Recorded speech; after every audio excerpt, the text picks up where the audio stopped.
So let's return now to our coverage of Pope Benedict's funeral, which gets underway formally very shortly, with the main service being led by his predecessor, Pope Francis. Well, I'm joined now by the assistant editor for the tablet, Ruth Gledhill. Very good morning to you, Ruth Gledhill. We're looking at the pictures now live from Vatican City and St. Peter's Square there. How big a moment is this for the Catholic Church, would you say? Well, not as big as it would have been if he was still the Pope. Obviously, as we all know, he resigned, and so it's quite an unprecedented situation. Nevertheless, it is obviously a normal papal funeral in that most of the same liturgy is being used for the Mass, and it will include many of the same structures and same actions that a normal papal funeral would have. But it's quite low-key in some respects. There's not so many formal invitations to heads of state. There are quite a few heads of state going, but only a couple formally invited. The UK is being represented by Gillian Keegan, Secretary of State for Education. And there are about 60,000 people expected. I think it's appropriate for a funeral mass. There is a great sense of sadness about this occasion. And quite a lot of interest too in how Benedict's legacy will unfold and how anything will change as we move forwards with Pope Francis, now without his Pope Emeritus, his spiritual grandfather, to go to talk things through with.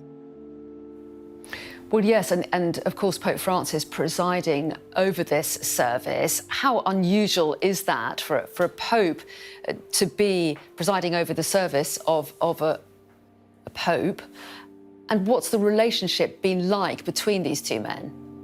Well, it's very unusual. It's not the first time it's happened. It has happened before, but it's almost unprecedented.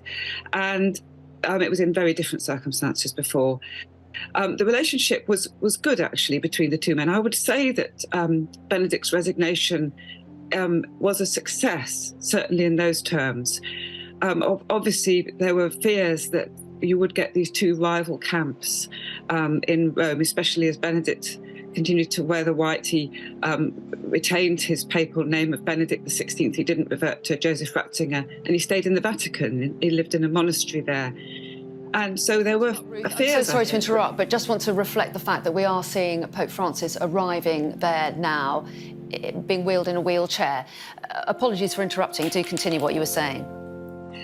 And in fact, it was not at all a rivalrous thing. There were attempts by supporters of both sides to create rivalry, but in fact it was very harmonious. And we'll see that reflected in the funeral with this Lord My Shepherd, the psalm, being sung in Latin as one of the Bible texts. And we will see the very moving text from Luke's Gospel when at the end of his life, Jesus cried with a loud voice, said, "Father, into thy hands I commit my spirit." And having said this, he breathed his last. And we'll see some very, very strong text, and I think it will be a very moving and powerful occasion as we go through this service today.